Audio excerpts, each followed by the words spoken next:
listening to the Rugby Coaches Corner podcast with your host, Andy Plimer. Bringing you up-to-date coaching concepts from the world of rugby.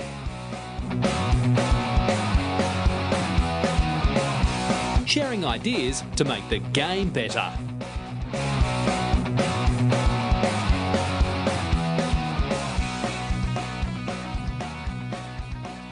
Welcome everyone to the 2018 season of the Rugby Coaches Corner podcast. Hope you had a good break and you're all refreshed to take on your season wherever you may be in the world. You probably noticed a new intro song there and also a new voiceover as well. Just decided to give the show a bit of a freshen up. If you have any suggestions that you'd like to hear, any interviews you'd like to hear, or any contacts you'd like to link me up with, please feel free to email me. Do so via the website or reach out to me via Twitter. Always happy to receive any kind of review via iTunes as well. It really helps promote the show. But for now, just sit back and relax and enjoy the latest episode. Cheers. Welcome to episode number 54 of the Rugby Coaches Corner podcast. I'm your host, Andy Plimer, and joining me today is Ross Munro Williams. Ross is from South Africa and started coaching rugby at age 19 and has been involved with every age group from under 7s at school to adult Super League A, club and varsity club under 20s. He owns 2 businesses, is currently the under 21 coach at the University of Cape Town, and it's a pleasure to have him on the show. So welcome, Ross. Yeah, thanks, Andy. It's quite an intro, but very happy to be and quite excited to do my first podcast. Yeah, well, I'm excited too because you're the first South African to come on the show. So stop it. It's I'm disappointed in myself that it's taken 54 episodes for it to happen, but stoked that you agreed to come on for a chat. Yeah, I appreciate it. Yeah, no worries. So, what's a bit of your backstory in terms of playing experience and some of the memories of the coaching you received during that journey? Yeah, it's been quite an interesting one. I was actually more of a water sports kid growing up. I was very heavily into lifesaving. You're an Australian, so I'm sure you know how big it is. Yeah, for sure. So lifesaving was a big kind of pull for me, a very much individual sports. And I moved to all-boys school in Cape Town called SACS.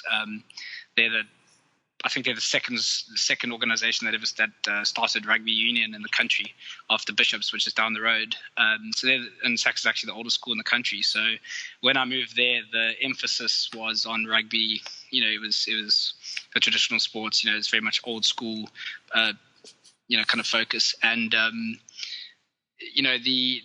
competitiveness at SACS was insane.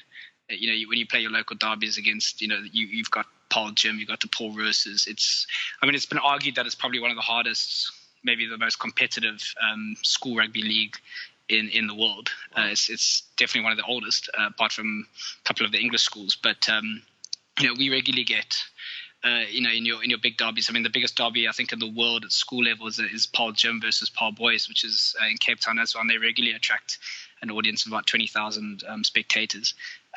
We, in our derbies, SACS, I think the most SACS has ever attracted is about 10,000 against Wynberg.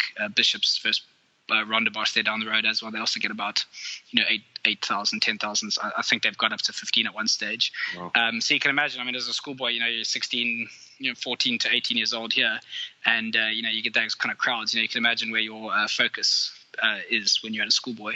So the competitive nature there is insane. SACS has produced hundreds of, I think about 30 or 40 Springboks. I think it's second most or one of the most in South African rugby history. So, that kind of intensity and focus. So my experience at, when I got to SACS was to change from water sports and individual sports to become the team kind of focus, and play with your mates against, the big schools, the local guys. It's just one of the best memories I've had. The coaching we received back then, I matriculated in 2006, so it was between about 2002 and 2006, around there when I was at SACS. It's very, very different from what it is now. We were very amateur back then.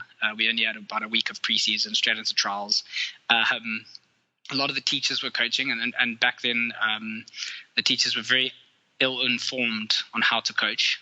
There were mainly just was a hobby really for a lot of them. And, it was a lot of, oh man, I think I must have spent weeks, as I used to play hooker, and I was short, fat, and not very skillful, so it kind of got shoved in the middle, and it's unfortunate. You get classified, but we used to. I mean, our practice sessions used to be every Tuesday and Thursday. When you used to practice, I just remember throwing line out after line out. We must have done an hour of a week, at least an hour of a week. Just throwing into the line out.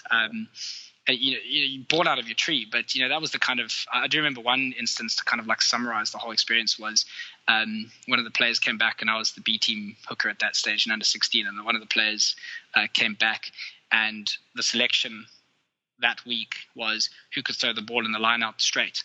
It's like choosing your goal kicker. Exactly. Everyone gets a crack. Exactly, that was it, and the guy threw a little bit straighter than I did, and that was the selection, and I was shoved off to the C team. It's like regardless of like how I could play and what benefits I came to, that just kind of summarized it for me. It was just like a laissez-faire, just couldn't give a flying. But compared to now, schoolboy rugby is a hell of a lot more professional. You've got biokineticists in your A teams, in the age groups. You've got probably about 2 or 3 coaches that are, if not ambitious. They take it pretty serious. They got a lot of coaching courses. They spend a lot of money, the schools, on their coaching education now. So, it's one of those things now. So I mean, that was kind of my experience at school. I mean, the player safety wasn't there. It was just kind of, I don't even think we did warm-ups. It was just kind of just thrown into the contact area. So I think even when I was young, even when I was in junior school, which is primary school, I think if I remember correctly, we were still playing with the leather balls. I'm not even 30 yet, so you can imagine. So we were a bit behind the times there. So so that was pretty much my kind of experience, really. Yeah, nice. I think a lot of people listening might have similar experiences too, no matter where they grew up. I definitely can relate to a few of those, especially the leather ball. Awesome when it's wet. Great for running rugby when it's pissing down rain. Yeah. Kickers didn't like them though. No, exactly. Yeah. All right. What's a bit of a you kind of touched a little bit on the description of the landscape in South Africa with key playing areas and schools and clubs. What's outside of Cape Town? Where are the kind of main spots? Yeah, I mean, Cape Town is, especially Newlands is the epicenter really, because rugby was really developed. Not 100 meters down the road from where I live at Bishops. So, Cape Town is very much, they've always been the powerhouse for many, many years in Western Province is the main foothold. But outside of Cape Town, you've also got the Bulls in Pretoria. They've got a couple of big powerhouse schools there. They do have a massive emphasis on recruiting though, because they've only got about 1 or 2 schools that are really good feeder schools. The Stormers, they have, which is Cape Town, we have at least 8 or 9 schools that are regularly in the top, call it the top 20 or 30 in the country. So Stormers are very lucky like that. So the Bulls have a massive recruiting strategy. The Sharks, which is in Durban, they're also kind of a main centre, but their schools aren't as competitive. There's a couple of schools inland in the middle of South Africa, very Afrikaans, the Afrikaans kind of population really take rugby really seriously. It's like a religion. It's not a joke at all. So Cape Town, the English. There's often the English versus the kind of Afrikaner, kind of what do you call it? Rivalry, if you like, that still kind of permeates. It was a big thing always when we were at school as well. So, so that's a kind of school setup. Club setup is not as well organized compared to like in England, for example. England have thousands of clubs at all kind of levels. You can play at any level really, and you pretty much find your home. I had a great experience when I went over there I played for Paynton in Devon. That was a great experience. Like all levels are kind of catered for. Where in South Africa here, Durban is maybe a little bit different, but especially in Cape Town, we've got 120 clubs. But if you're not in the Super League A, which is, at one point, if we went the route of England with the Heineken Cup kind of clubs, we would have gone that way with the Villages, the Hamiltons, the what's the other school? False Bays. They used to attract crowds in the 80s of couple of, they used to fill out Newland Stadium, a Villagers versus a Hamilton's derby day back in the 80s with Mornay du Plessis playing. They would get, they'd fill out the stadium, 50,000 people. Nowadays, the club is the same clubs, but they're lucky to attract a crowd of about 1,000, and that's on a really, really good day. So, the landscape's changed quite a lot, and professionalism changed that. Clubs don't have as much emphasis anymore in the kind of. It's very rare to find a player to go from club in Cape Town to professional, although administrators do give lip service to it. It rarely happens. It's generally straight out of school, straight into professional leagues, into the academies. I think the Sharks take it a bit differently. The Durban, KwaZulu-Natal, they use their clubs quite a lot, and they also do curtain raisers at the actual Sharks Stadium, before Super Rugby. So, they put a lot of the Sharks players also actually get dropped, or if they come back from injury, they'll play club rugby for a bit. So, it's a little bit different, and that's nice for the guys there. Cool. Club rugby is a bit professional. Guys do get paid. I was at a club for 2 years where we tried not to pay the guys and try to take a stand. Very similar to Richmond in England as well. They're trying to do a semi-pro thing. I actually spent 2 weeks with them about 3 years ago. Although they do pay the players. They don't pay as nearly as much as the other championship teams. We tried to do it here, but it just wasn't feasible. But anything after the Superliga, look at the Super League B, C, D. It's not a lot of players, and the competitiveness and the physical preparation is not as good. So if you look at England, you've got the Championship, as if you compare it to here, Super League A, and then below that, you've got plenty of other leagues where guys can actually make a good living or at least have a good level of rugby. If you're in the B League here, especially in Cape Town, you're not really going to be tested. So we have a massive drop-off rate. We've got hundreds, thousands of schoolboys that leave school every year, but after schoolboy, we have very, very few players. And then the only other landscape that's left for players as an entry point from school, if they don't get picked up immediately, is the Varsity Cup, which I've been fortunate enough to be involved in for 2 years in under 20 level. And a couple of players like Marcel Brachy, he came through. If you look at what's his name, Hugh Jones, now playing for Scotland, he also came through Varsity Cup as well, which is the brainchild of Francois Pinot. And I think former guest on the show, David Vessel's also coached. He made a start here as well. Yeah, he was involved at UCT as well, at University of Cape Town. So that's I think the Varsity Cup is kind of your last resort. If you don't really make it a Varsity Cup level, then you're kind of done. So that's pretty much the landscape. Apart from the powerhouse schools, you've got. Obviously, with South Africa and the economic issues, we've got a lot of disadvantaged schools that rugby either hasn't reached yet, or they just don't have the facilities or the training.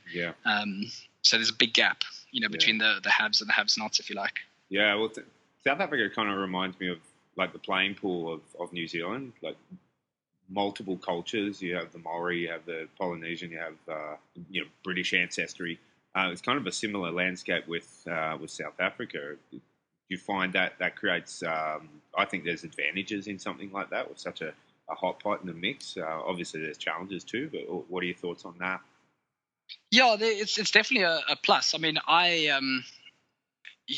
from my coaching background, I've worked with quite a number of backgrounds. I've coached a club where, most of the kids are disadvantaged, and they actually have to bust them in every week because they can't afford to. They don't have parents that can afford cars. And there's feeding schemes and a couple of other things. I've also dealt with kids who are, arriving in Ferraris. It definitely has its challenges, but I think if South Africa, for South Africa to really succeed is to really get most of the population who have not played rugby before into rugby more. And unfortunately, at the moment, the kids are only really getting an opportunity if they go to the super schools, as we call the super schools rugby leagues, which costs a fortune. To get a scholarship to like a Sachs or Bishops, you're looking at a couple of 100,000 rand a year. So it's very limited in what they can actually do. Schools are not government funded at all. It's all kind of parents pay the school fees. So if the kid doesn't get into a top school, like Sia Khaleesi, for example, he went to Grey College, which is also one of the top schools in. He got the opportunity to go to top school, and he played against other top schools, and obviously he progressed from there. the question has to be asked, had he not been to a top school, would he have been playing Springboks now? And in my view, I don't think he would have. So the problem comes in. How many Khaleesi's have been missed?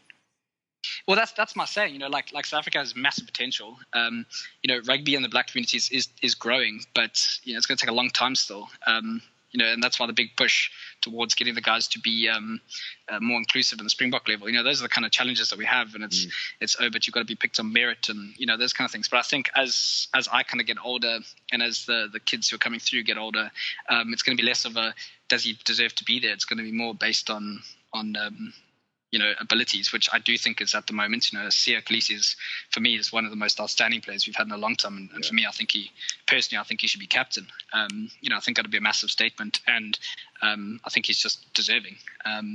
So I mean, to answer the question, I mean, like dealing with all those cultures is challenging. We've got 12 official languages, wow. But I wouldn't change it for the world. Yeah. I mean, I truly enjoy it, and I think our youngsters learn a hell of a lot from dealing with each other. And it helps the country. It helps us kind of heal. I mean, sport has a massive part to play in building relationships, and at least just listening to each other and understanding each other. We all come from vastly different backgrounds. Some with toilets that they have to go walk a couple of kilometers kind of outside in the rain to go to, where some guys, as I said, arrive in Ferraris. So I think there's a lot to learn. I think it adds up. As long as it's done properly, I think South African rugby could be very strong as long as we tap our resources. No, I agree, and even though they didn't have the best tour in the end of the year, I think there's a huge amount of potential in that playing group, and I'm pretty excited to see how they build for the World Cup. I think you write them off at your peril. I think they're going to be stronger than a lot of people think. Yeah, you can never write off a Springbok team. No way. All right. One of the reasons I got you on the show was you run your own blog. You blog about coaching and mostly coaching rugby. Before we go into the article that I wanted to spend a bit of time on, what's a bit of a description of your blog and the reasons for writing about coaching? Yeah, that actually started by accident a couple of years ago. I started off. So how it actually happened was I was coaching at Saks, my old school, just started, and I had a whole lot of resources, and it was kind of the turning point of Saks going from very amateur and very academically focused to a bit more serious at school for rugby. And the kids used to come up to me. I was coaching under 50 days at that time, and they come to me, sir, don't you have a gym program, and sir, don't you have a nutritional program? I want to get big, and I want to get strong, and what are your thoughts on supplements? And at one stage I was handing out CDs and discs and flash drives. So, eventually I realized, I can't do this all day.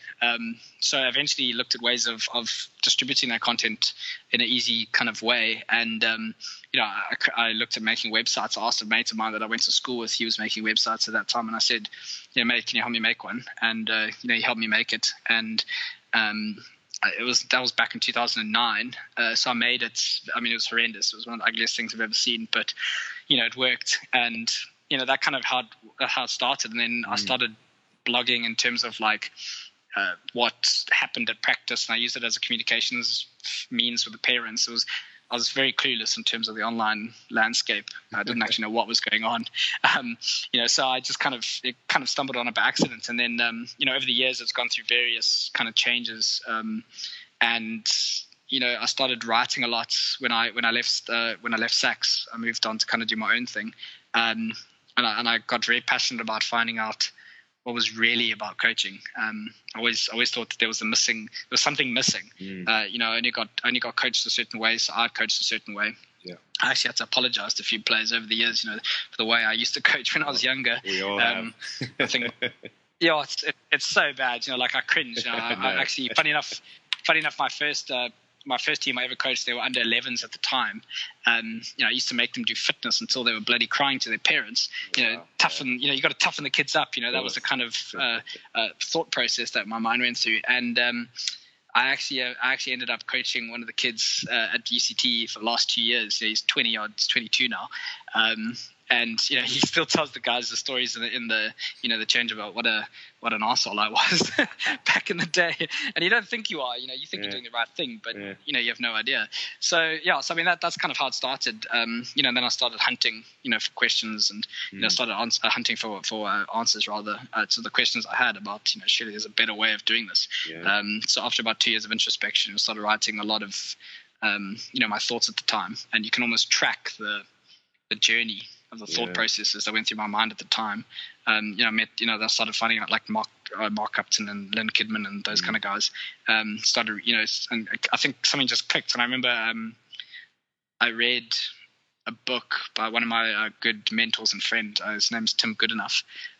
He's the kind of mental coach. He's been involved with the Sharks and Cricket South Africa at the moment. And he just wrote something in the book, and I can't remember exactly what it said, but it was basically just like, this is like the right way to coach kind of thing. And then from there on, everything just kind of clicks. So if you read my blogs for the last couple, like 4 or 5 years, it's just been like a journey of just kind of discovery. I haven't written as often as I wanted to, but, it's just kind of my outpouring of thinking, I'm the passion of that. No one's, if no one's going to listen to you, at least you can write somewhere. And I've had a great response from the UK, especially to the blogs and my tweets and stuff. And, it's been a good outlet for me. So, that's kind of how it started, and that's kind of where it is now. Yeah. Well, the latest one I've read a few on there, and the latest one I read was, I thought, I've got to get you on the show. It's titled, After 10 Years of Coaching, Here's What I Think I Know. Pretty cool title. I like that. I wouldn't mind just kind of picking that apart a little bit. Like one of the first point you talk about in the blog is you make the statement that you actually have less of an impact on the development of a player's abilities than you think as a coach. What do you mean by that? What's some examples you can give there? Yeah, I remember going to, when I was with Nick Levitt, he invited me to, he was at Fulham. He was working at the academy at the time, and I spent a day with him. And, it's been mentioned to me a few times, and I've kind of read it a couple of times, but the penny dropped when I saw it. And, he said to me, like, mate, like, you have such a little impact with your players, like in terms of their actual playing abilities. You'll be amazed.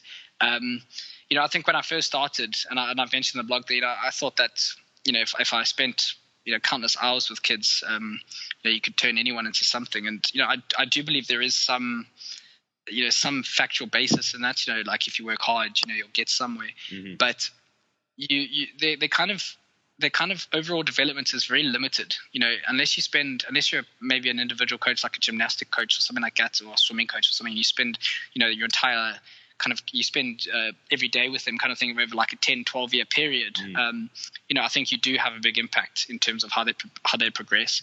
You're still limited by the facts of genes and how they grew up, the opportunities, their opponents, their brothers, their sisters. There's a whole lot of facts that come into how a player develops. But I think the vast majority of coaches only have, maybe call it 2 hours a week and maybe a year with their players. So in actual playing abilities, I mean, we all know, like if you dive into the technical aspects of coaching, it's just insane. You'd never be able to cover every basis of every evidence-based coaching methodology. Like you could never do it. But in terms of like the actual inspiring them, I think you have a much bigger impact than a lot of people realize. To become an expert coach, as I said, it's just mind blowing. I just spent the last 3 weeks trying to, put everything together that I know and how to kind of put it together at UCT at the University of Cape Town. How are we going to develop our players over the next 5 years?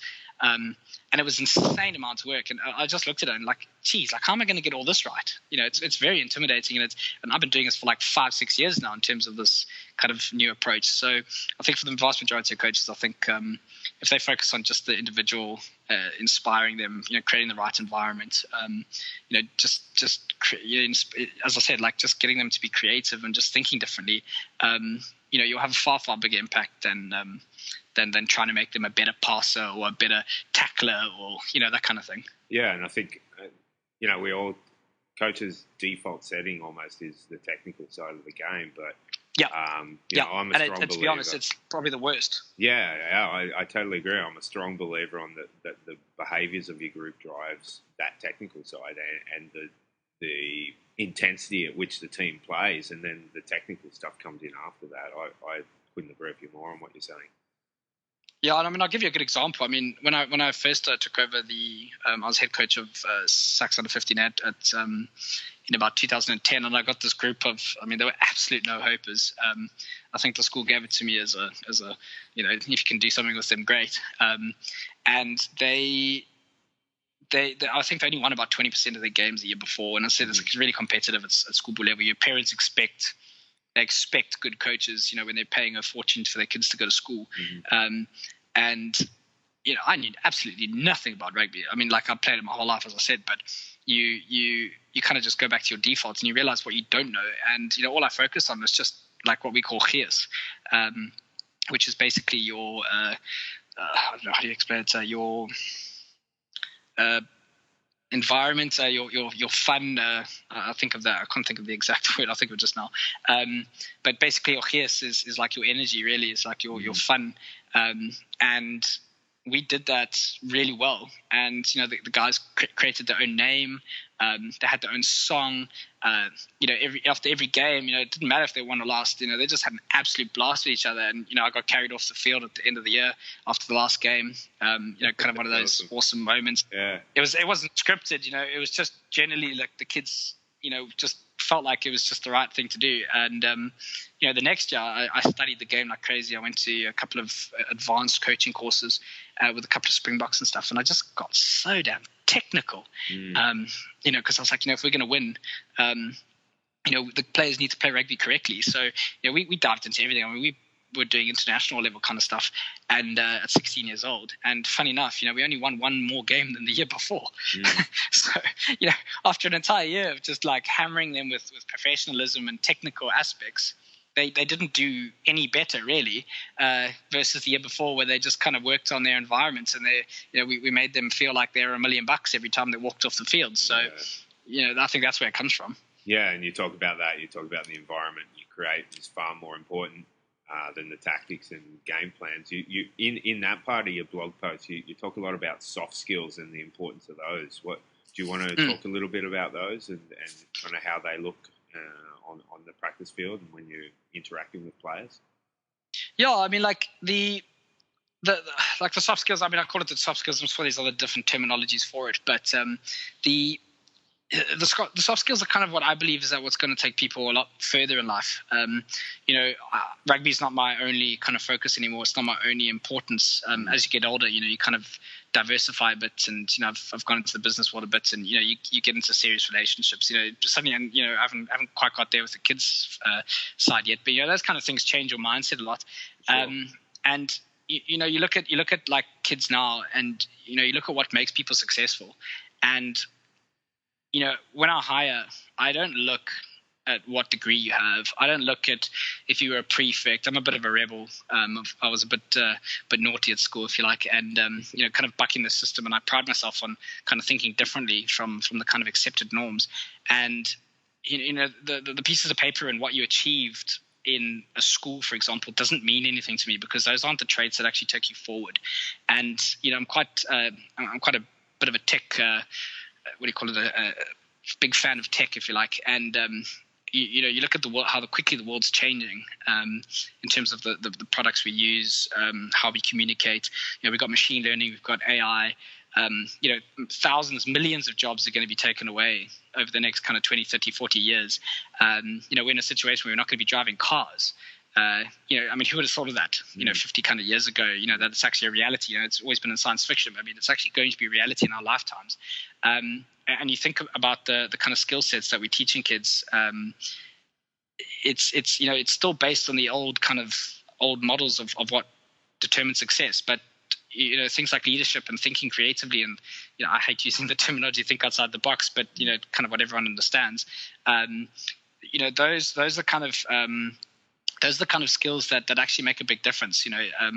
So just kind of thinking differently.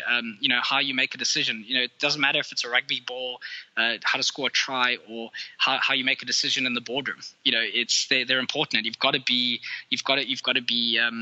an individual thinker. You actually have to think for yourself. You can't have someone telling you what to do and how to do it.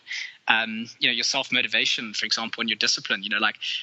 I'm my own boss, and waking up every day is it has to happen. No one's going to shout at me. No one's going to tell me what to do. Do I have the discipline to make sure that my staff are well looked after? That I'm on time, that I'm looking after the clients, etc. So those are skills that if they don't play international rugby, it doesn't matter. But those are skills that are transferable to every aspect of their lives.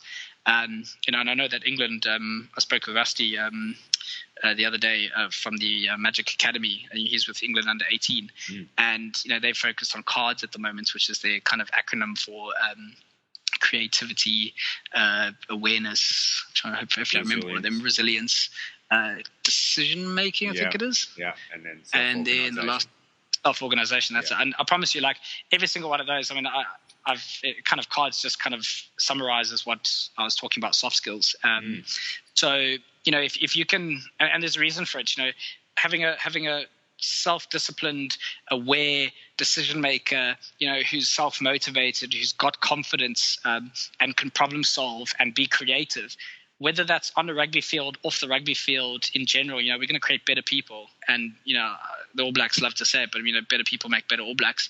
And it's true, because our job as coaches is to actually prepare people as people first and foremost, and then rugby players. And I know professional rugby coaches and I've had a couple of comments with agents over the past couple of weeks, but professional rugby is performance-based. Absolutely agree with that. So is the business world. So is life.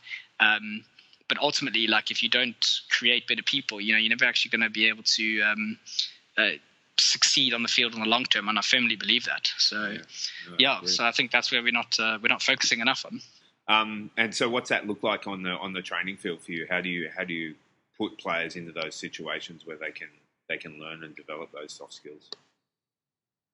So I've done a couple of things in the past, and I haven't. I mean, this is something I because I've been an assistant coach for a long, long time, I haven't been able to kind of implement all my philosophies and ideas. And that was a big part of my frustration, which is where the blog comes in, as I said earlier. But this year, for example, I ran the under-21s at UCT, and, the guys were just they just weren't kicking into gear. And I decided that I was the problem. So I made sure that I wasn't at the games, and I didn't actually rock up at a couple of practices. And I think the administrator, I actually had to explain to the administrators what the hell was going on, because you kind of see the coach rocking up 5 minutes before the game. Yeah. But basically, these guys are 20 years old. They're adults. They're in the stage of their life where they need to start taking responsibility for themselves. And the captain, I said, listen, mate, like you're running the warm up, I mean, obviously we had the physio there, but you're running the pre-match practice and the whole bloody thing. And every time I did that, they played phenomenally well, and I didn't even chat them at half time. Players took charge of that. When the captain was in charge, the captain was in charge. Very much old school. And every time they played better. Because every single one of the players, they realized that they were self-reliant on each other. And they had to, look to each other to succeed, and when the players, we've all said it at some point, I'm sure, but, when a player or your best mate tells you to do something and you don't do it, you're the dick. Where if a teacher or a coach says it to you, or a parent, there are someone else telling you what to do, and you can just kind of like buck the system. But when it's your mates, you got to do it. Otherwise you're in the wrong kind of thing. So, that was the one big lesson I took from this year. It was a phenomenal learning experience for me and the players. And interestingly, I actually hired one of the players that was playing for me this year. And, he said to me, but the captain didn't actually take charge of everything. He came to me and he asked for help. And I was like, yeah, exactly. That's awesome. That's working. Yeah, great result. That's called self-organization. Yeah. So I mean, that's the main thing I took from this year, and that kind of ties into teamwork, leadership, and a couple of other things. In terms of the actual training field, I do a couple of things in terms of like the creativity and problem solving. I learned this from Nick Levitt. I use sometimes I have like four balls in one game, one touch game, and it's just absolute chaos, just chaos going all over the place. And the players self-organize and they come up with creative solutions, and they actually it's a bit of a constraints approach really, but that's kind of one of the areas that worked quite well in terms of that on field. And in the past, I have also done video analysis where the guys actually did their own video analysis. Often the coach just kind of lectures for like 6 years. Guys, this is how it should be. I mean, I've crapped on players. Video analysis sessions became like the most the worst time of the week. Same in the professional era. A lot of players hate video analysis because they get told what they're doing wrong. But when players self-analyze, their opposition, etc., they're taking control. And we did this with Varsity Cup a couple of years ago. And the players absolutely loved it. They loved seeing their videos and their highlights and stuff. And interestingly, the players always went to their positives, not their negatives. And we all know that a more confident team is a better team. And yet as coaches, we kind of hit on the negatives. And with them taking control of that, they enjoyed video analysis a lot more. They took more ownership, and there's various other things. We could split them up more, and have them present to the teams and that kind of stuff. But that's what it looks from that point of view, and it's to me, it's the only way to go forward. Yeah, cool, awesome. And the last bit on your blog there, and I'll put the link up in the show notes so people can have a read and follow your blog as well. You talk about being that enlightenment period. As you talk about three areas. You talk about being a newbie coach and then transferring into an ego-driven coach. I think I can definitely relate with that. And then that enlightenment period, which I can definitely also relate with. For me, my enlightenment period, there was a key turning point for me where we'd won a game. It was a pretty ugly win, but we'd won. And this is senior men's rugby. And leaving the field, you could have sworn that half the players felt like we'd lost. And it was totally because of my behaviour and the way I treated the players, especially at halftime. And right there, I felt horrible on that drive. I had a 2-hour drive home, and it was, by myself, pretty awful. And I just straight away said, I've got to make a change. The guys are not enjoying it. It's meant to be fun. That was a key turning moment for me. Was there one for you in that enlightenment stage? And what's that enlightenment stage kind of look like for you as a coach? Yeah, I think I just got to think. I think I touched on it earlier. The newbie coach, and you'll see the picture on the blog. You'll see the guys holding up their fingers where they called themselves the top dogs. That was my newbie experience. Yeah, they loved it. They had this whole song, and they were the laugh of the school. But they had an absolute blast. When I went ego driven, that was as I said, that was. It was all about results. It was all about me. A lot of coaches fall into that. After a loss, I would sit there for hours, just being absolute arse. My mates would be like, Boo, just kind of go home. You're kind of dampening the whole evening. Because a loss was, as I said, it's like worse than death. It's like the worst thing. And I think for me, the enlightenment. I'm a stubborn bugger anyway. It's everyone knows that knows me. I try not to be, but it's just one of those things. You kind of back what you think. But I think that the enlightenment for me was I'm trying to think of actually a specific moment, but I remember it was one of the games. I think we played against Paul Roos in the 16, and the guys played against one of the top teams of the year in the country. They were like probably the second or even the first top team in the country that year in the 16 level. And we were actually leading at half time. And, I think the year before they lost 60 points, and they lost by about 5 points after the game. And the guys were just kind of like dejected. And I was like, you've played the best game of your lives. You've given it everything. It was one of the perfect games. I know that, and I'm not blowing my own trumpet here, but one of the parents from the opposition side actually said, this looks like a really well kind of drilled side. And to be honest, I still don't know how he thinks so, because I think, I didn't do a good job kind of thing. As a coach, you always think you can do a better job. But, he said like these guys, really, really played for each other, and it was a phenomenal effort. But, it was just like worse than death. And I was like, man, like this can't be happening. You're like, well, why? This doesn't feel right, and you can just see the players aren't like enjoying themselves anymore. It was all about playing to win. It was like a Springbok test. And, I just kind of said like, this is not on. So it took a while. And I think the big one for me was I actually got asked to leave from my coaching position at the school at the time. I had a bit of a fallout, bit of politics. I'm sure every coach can identify with that at some point. And I think I spent 2 years just going like, there's something wrong. There's something wrong when I'm at the center of the universe and the players are not. I didn't start out coaching like that, and somehow I ended up like that because that's kind of environment that that you are brought up in. I've been lucky enough to be surrounded by teachers. I'm not a teacher myself, but I've worked with a lot of teachers, especially junior school teachers. And one of my mentors specifically, Ross, just remember, it's a hobby. And it kind of like drill. It takes a while, especially if you're ambitious. But it took a while. But for me, that enlightenment period was kind of like, I'm not that important. The players are more important.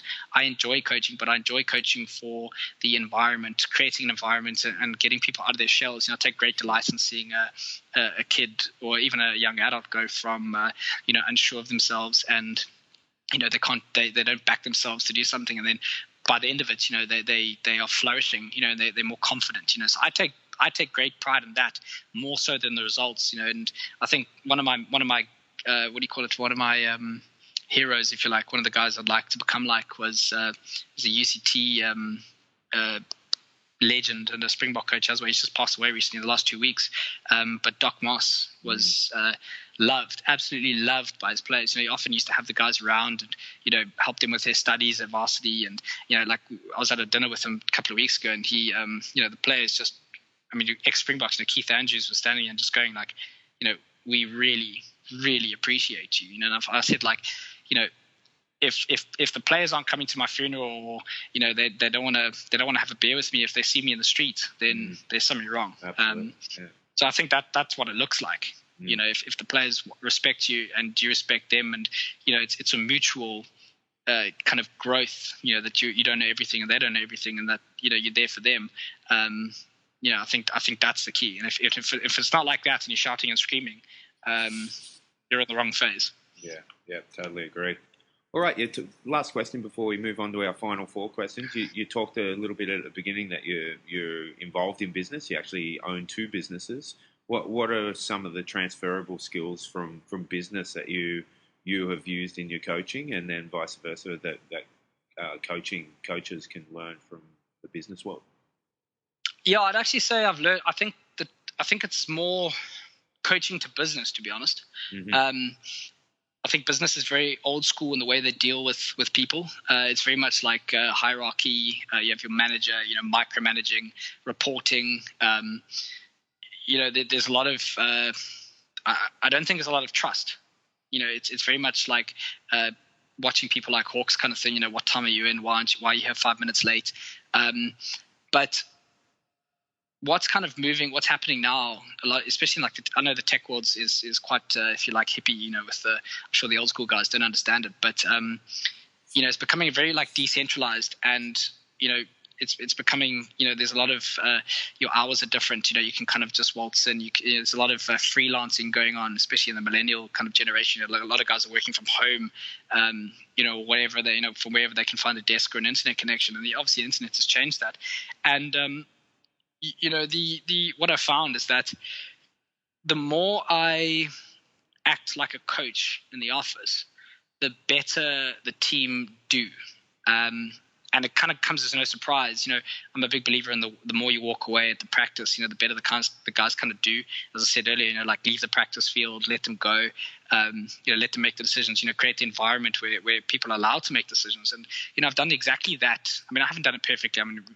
There's a long way to go, lots of learnings to do, but eventually I want to try and get to the point where, and I think we have done a lot of it already, especially with some of the younger staff. Most of my staff are under 25. Is you kind of let them do their thing, and there's no kind of micromanaging involved. And the growth that we've seen has been quite phenomenal. And what's interesting is that the guys eventually evolve towards the jobs that they enjoy doing the most, and they're very passionate. Often the guys are here late at night. Not late, but after hours kind of thing. There's no kind of clocking in at 5 and coming in at 8 and they're like, oh no, I don't have the hours are done now kind of thing. The guys are really passionate about the business, and they're really passionate about helping the whole thing grow. Which kind of shows it's the same in the team environment. If they take ownership of something and you let them kind of go, you let them do their thing and do what they're passionate about. We're quite happy with the guys evolving and changing. And, if we have to hire someone else to do what we originally thought they were going to do, I'm okay with that. I think the same goes for the rugby field, or the coaching field is, you don't pick a fly half, or you don't pick your fullback, or you don't pick your hooker, and then stand over them every 5 seconds. Like, at some point, they actually have to play the game. You're on the sidelines, and I think leadership is very much like that. It doesn't matter if it's in the field, in the business, or even in the teaching field. I think the sage on the stage is dead. I think it has been dead for a long, long time, and the kind of ideas that we all have of the strong leader from Hollywood doesn't fit the mold. And I think the less you talk and the more you allow people to do, the better they succeed. And I've been working for companies where, I've got a sage on the stage, and I've been kind of told what to do, and it's horrible. You feel constrained, and I think it's the same on the rugby fields. Players get told what to do, and they're not allowed to express themselves. I think the transferable skills. I think the biggest thing is again, it goes back to environment. I think if you can isolate that as one area that you can succeed in, is create the right environment for expression, for self-learning, for mistakes. We don't get angry if people make mistakes. I mean, I make mistakes all the time. If I shout at them but not shout at myself, then it doesn't kind of work. So we treat mistakes as learning experiences. Same in the business and on the rugby field. And I'm a big believer in mistakes. So yeah, I think the transferable skills is simply that culture. Walking away. And I think people talk about culture, but to be honest, it's actually. I know Tom Dawson-Squibb, one of the mentor coaches in Cape Town, he spoke about it recently on Twitter. He said, like, culture, you can't just create a culture. It's a lot of micro moments that are built up over time. And everything you say, everything you do, they're watching you, and, you watching them, kind of thing.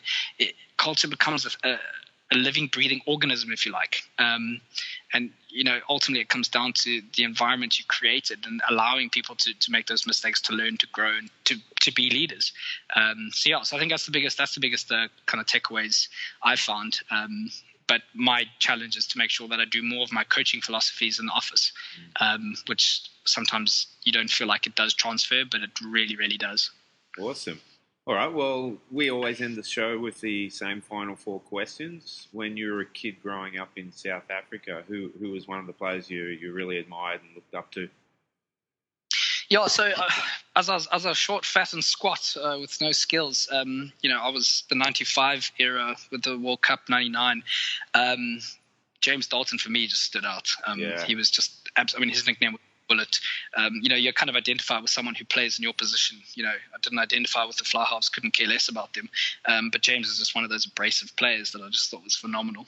Yeah, suffered the indignity of being sent off after a fight that was started by 2 wingers in the quarterfinal against Canada. Yeah, and ironically, I've actually coached one of those wingers' kids. That's great. Yeah. No, that was a pretty massive moment. That I think it was the quarterfinal, right?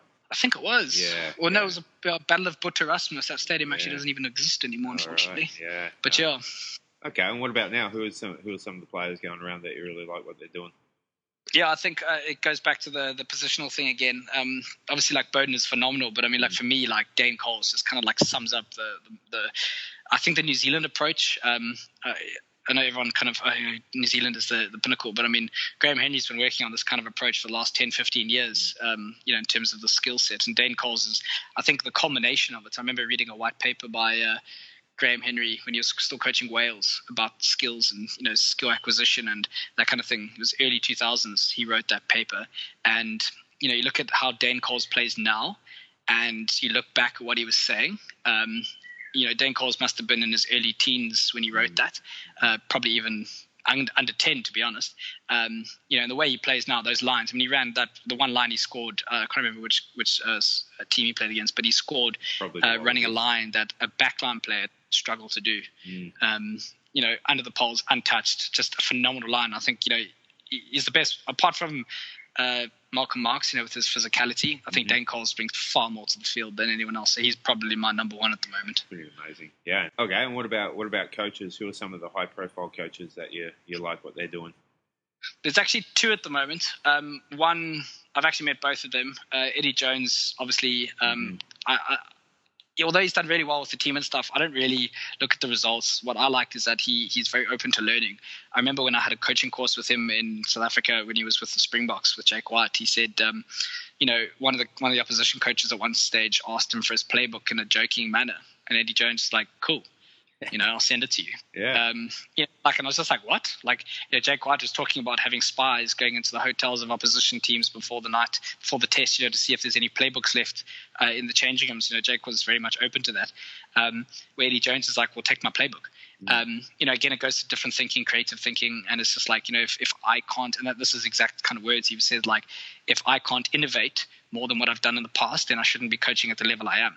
It's just like, geez, brilliant. And the other one is Gregor Townsend. I haven't spent much time with him, but the way Scotland played in the last couple of weeks, awesome. To be honest, like if I had a perfect game in my head, he's achieved that. So yeah, definitely those two. Yeah, no, we talked about him in the last episode actually.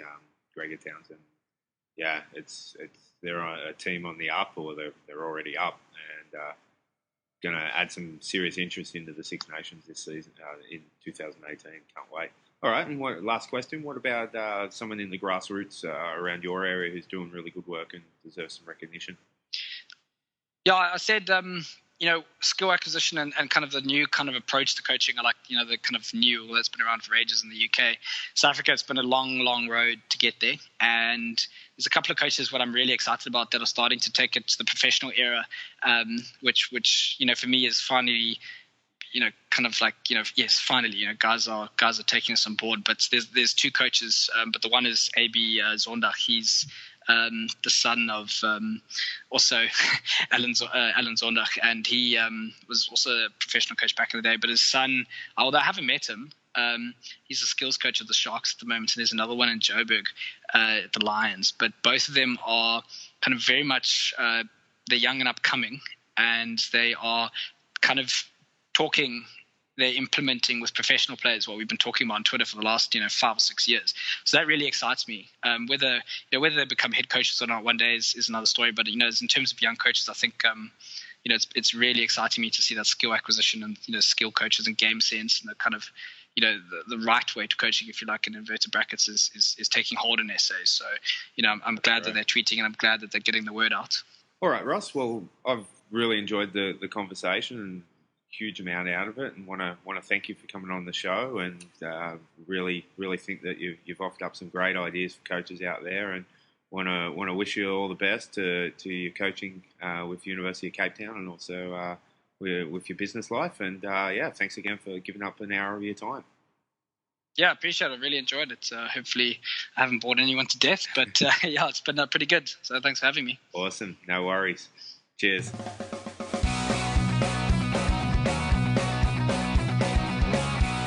Thanks for listening to the Rugby Coaches Corner podcast.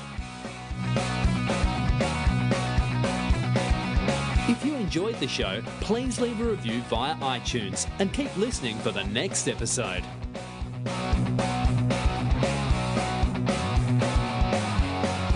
You can also follow us via Twitter at RugbyCoachesCNR or via the website therugbycoachescorner.com. Until next time, keep sharing ideas to make the game better.